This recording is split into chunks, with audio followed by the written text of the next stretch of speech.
Hey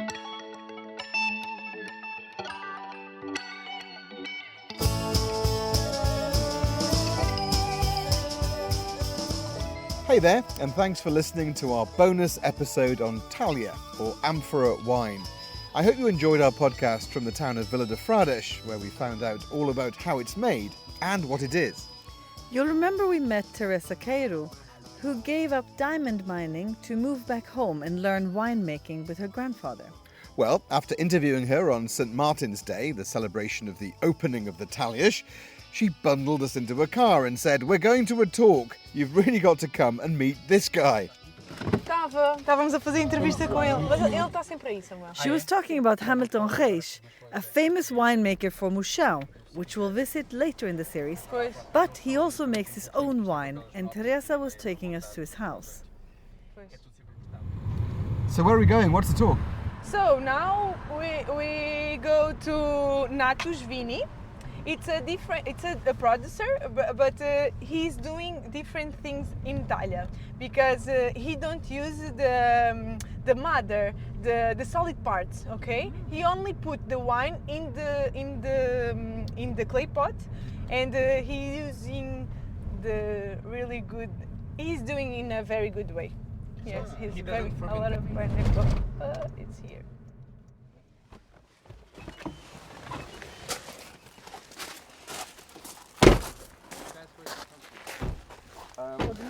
Foi a matriz dele. Bem-vinda! Boa tarde, tudo bem? Não quis estar a incomodar. Vim e trouxe trupe. Olá, boa tarde, tudo bem? Boa tarde, desculpe, jornalista. Se é possível botar microfone? Claro. Mas ninguém me avisou disto. Muito obrigado. Desculpe. Eu falo português, calculo. Sim. Okay, so it's like this. I'm not from here. I'm from the north. And at the north, in Porto, where I'm from, we swear a lot. Okay, cool. So if I say a lot of bugalhadas, Okay. We'll edit it out. It's no problem. then you make the pee. Yeah. Tá bem, nós temos que começar a pensar e começar isto. Obrigado por terem vindo, somos poucos mas bons. Isto é o primeiro festival de vinho de Talha, tudo novo para nós, não sabemos muito bem o que é que está a acontecer. Like all the winemakers we've met so far, Hamilton Reis is a great storyteller. His own wine project has taken him many years to develop, and he's making wine in Talha clay amphorae a different way. Convencional deste lado, em relação àquilo que são talhas, é menos convencional aqui deste lado. He's using a technique which he learned from an older traditional winemaker after trying his wine, loving it and asking how he made it. That began his whole process of planting a vineyard and creating an amazing wine. Now, properly, hello, I'm Alistair. Hamilton, nice to meet you. Very nice to meet you. This is Anna. Hello, welcome to my humble small winery. Anna's half Portuguese and half Swedish. I'm British. This was just Teresa was like, right, come here. We're like, oh, okay, where are we going? So it's very nice to meet you. Thank you so much. We're doing this podcast on Alentejo wines. Great. We've gone to lots of vineyards. And so we've obviously come to do an episode on Talha.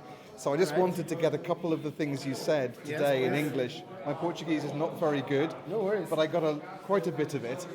I think the point was to ask you, firstly, to introduce yourself. You have a microphone on. To introduce yourself to where we are right now and how you make Talha wine, because it's a bit different from other Talha wine, isn't it? So my name is Hamilton. I'm the producer of Natus, where we are. It's my home. I have my head above my head is my home, is my bedroom. Oh, your house is here. Yes. Okay. This is our house. So I live above my wine. I sleep above my wine in the middle of my vineyard. My vineyard is all around. Oh, wow. And I planted myself with my family. So the way I do wine, I'm a winemaker for more than 20 years. I'm not from here. I'm from Porto, from the north. I came here because of work.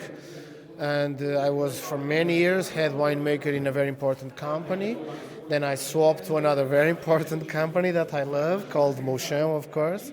But this is my own small little project where I, make myself happy and my family, where I spend the money I earn. So I make amphora wines, or I prefer to say Talha wines. and a slightly different way, because I use a technique that was forgotten from the north of Alentejo, that is the fermentation with no skin contact. So my wines are open and lighter, but at the same time they're very precise, with a brilliant acidity and very fresh fruit character. Okay, very gastronomic because of that, and I think that they are very reactive wines. I receive the grapes, I crush, and then I food throw them for 2 to 3 days. At the spontaneous start of fermentation, I press and I go to the talhas to ferment only the liquid phase of the must. Okay, so the wines have no skin contact, so that's why they are much lighter and they have much more brilliant acidity.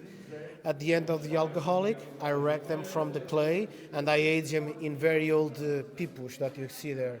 They are all used with barrels. Wood barrels, but old wood barrels. But old, very old. So you don't get the flavour of... I don't want to have the flavors of the wood. It's only an aging vessel, if you want. Okay, so I'm trying to simulate the way the wines were made back in the day. So the people that make clay talhas wine like this, they made it because they have small amount of talhas. They need to sell the wine fast, and then it was the taberneiro, the person that bought the wine, that transported the wine in old barricas to sell directly from there. So it's what I'm doing here. It's a simulation of a process. The only thing different is that I don't sell the wine. I age it for 1 year before I release it. You had a thing you'd heard. I was wondering, when you decided to start making wine in the amphora, in the Talha, how did you go about finding, because I understand that Talha, the amphorae, the vessels are all very old. So how did you find them? So it took me many years. It took me more than 15 years to have them. Yeah, they are very old, as you can see. That one is from 1675. That is actually the date of it. 1675? Yeah, that is the date of That's that insane. one. It's grave on it. Wow. It's very difficult to find them, and I spent a lot of money, and it took me more than 15 years to collect them. And I lost one. As you can see, my biggest one broke because it was not in the best shape. So you need to be patient. You need to look. You need to be always on trying to find someone that is trying to get rid of it, but it's not simple these days. It's very difficult. The clay itself, the talhas, they are great fermenters because of the shape. They are the perfect fermenter actually, because of the shape of it. But it was forgotten, and it was something that we abandoned because of this and because of that. The stainless steel. Yeah, but there's a lot of knowledge that you need to know to properly do it.